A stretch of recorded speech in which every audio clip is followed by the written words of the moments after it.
everyone and welcome back. Today I'm going to be reviewing a palette from Spoiled Lips Cosmetics, and it is their Volume 7 Frostbite palette, and this is what the packaging looks like. It actually comes in just a box like this with their lips and spoiled lips on it.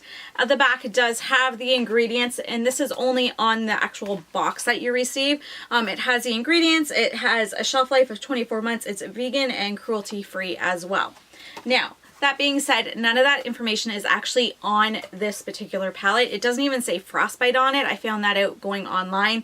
So if that sort of thing is important to you, then keep in mind to keep the packaging, the actual box, because that is where you will find the ingredients and that sort of thing. In this palette, you do get a pretty nice, good size mirror. It isn't a funhouse mirror. It's very nice to look into. It doesn't make you look all weird and whatnot. You have a column here of some glitters, and these are very, very chunky glitters. I don't recommend putting them by your eyes. I would say that they are not eye safe. They are very large.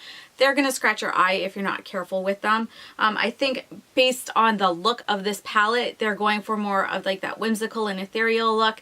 And so it'd be fun to put that on your cheeks or around your face somehow, but not necessarily on your eyelids or close to your eye where it could hurt or scratch your eyes. Then you have 6 mattes here, and you do have 6 shimmers here. And I have used this several times over the last few weeks. And I have to say, overall, I'm really impressed with this palette. I am going to put up some swatches that I did do. The first one is of the glitters, and my thoughts on it again are I don't think they're eye safe. I really wish they would have put that on the actual packaging somewhere, like at least on the outside packaging that had the ingredients, but it's not there. So these are the glitters. Maybe you can get a better look of how chunky they are there. I did have to use a glitter glue to set them down. They didn't stay without a glitter glue at all. They don't have a lot of binding to them.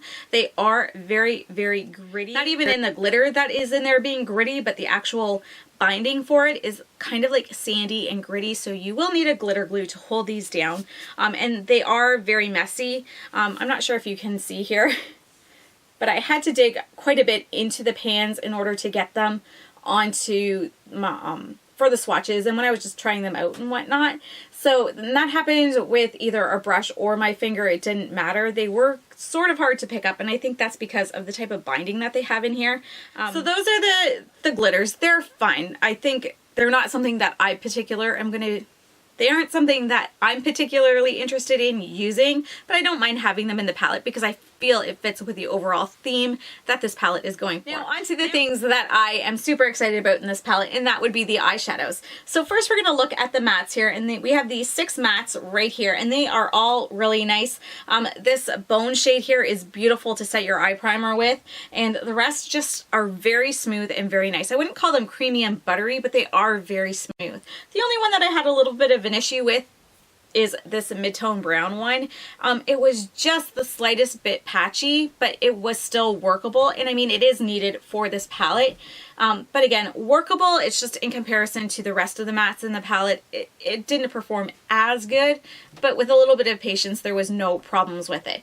And then we have the shimmers here, and I would say that these are definitely shimmers. They're not foils. Even when you wet your brush, you're not going to build up that intensity to that metal kind of look and that wet look, but they are still really pretty, and they build up really nice. Now, this one here and this one here, they definitely, even in the swatches, which I will show you in a minute, they were a little lackluster. They didn't have that kind of punch that I was looking for, but I was genuinely surprised when I went in with a fluffy brush and put it on my eyes, and the amount of pigment that I got. I am wearing this blue shade right here today on my eyes, and yeah, there was no problem with it. I didn't have to wet my brush or anything like that. I got the color that I wanted, and it was more intense than the swatches that I had. I do use an eye primer every time I do any sort of eyeshadow look, just because I have lids that they're normal through most of the day, but then towards the end of the day they'll start to get oily, and then things become like a real mess. So I just always use an eyeshadow primer. So the first picture that I have here for you is swatches of the mattes,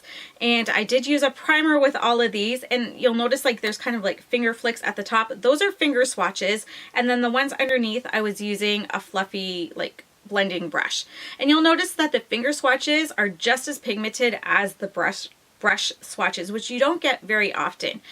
Usually the finger swatches will be a lot more intense, but in this case, the brush swatches were just as intense as the finger swatches.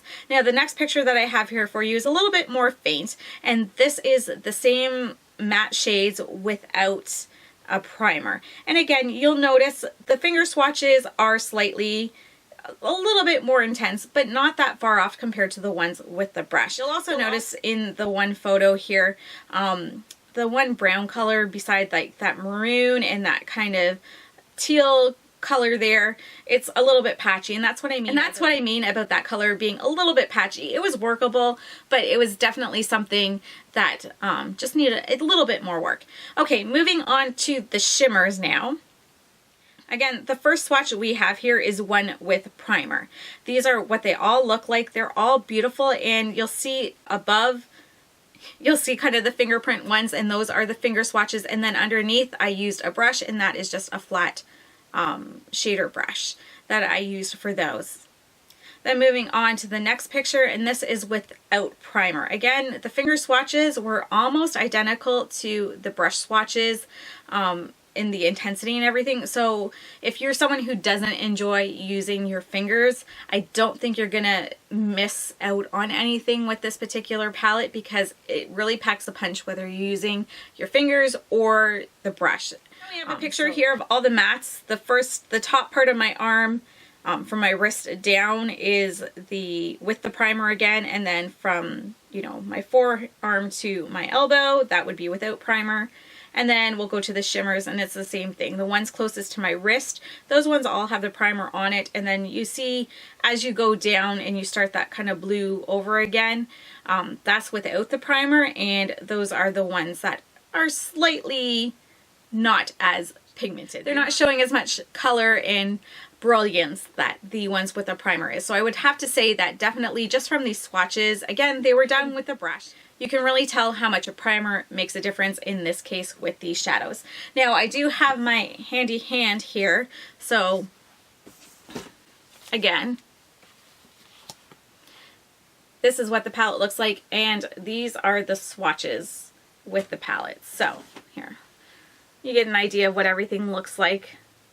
We have our glitters here, and then we have our mattes up here and our shimmers down here. Overall, I would have to say that Spoiled Lips Cosmetics did a great job on this palette. From the packaging and the way it looks on the outside, it does speak to the theme that's going on inside the palette. And then when you get inside the palette, even though these glitters aren't for me, I do get why they're there. They make sense. But the shadows in here are really nice. They work well. This palette has enough mattes in here that you can do plenty of complete looks with it. It has a varied amount of colors between the shimmers and the mattes that you can get quite a few looks out of this palette without repeating the colors and having the same look over and over again. So I would say this is a really nice palette. If you have a chance to try it out or pick it up, I highly recommend it. This is the only thing I've ever tried from Spoiled Lips Cosmetics, and it did come in a subscription box, so I'm not familiar how the ordering process would be with the actual company, but the palette itself and the product inside it is excellent quality, and I am so happy I got to try it out. I'm not disappointed, and it's going to have a lovely home in my collection where it will get plenty of use. Let me know in the comments below if you have tried anything from Spoiled Lips Cosmetics and what your experiences were with the company. Did you buy directly from them, or did you, like me, get something from a subscription box? Thank you so much for watching, everyone. I hope you enjoyed this video. If you did, go ahead and give it a thumbs up. Don't forget to subscribe if you haven't already, and I hope you have a fantastic day. Bye-bye.